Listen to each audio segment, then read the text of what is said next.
What's up, guys? Welcome to the TWS build series with our Land Rover 110 in for a little horsepower upgrade with the TWS 4-barrel kit, our TWS tuned 123 ignition distributor, and our TWS performance cam kit. Really make this thing come alive. While we're at it, we did a bunch of other small maintenance upgrades, did a fluid change, and we added a new fuel filter to complement the 4-barrel kit.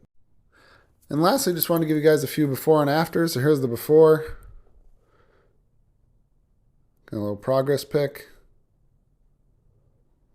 And here's the after with our new valve covers that we installed. Nice polished valve covers. And here's some kind of in between, kind of putting all the front assembly on. We got the intake on, the Holley carb, got the rockers on. And overall, it's just a really fun project. Looking forward to doing more work to the car in the future.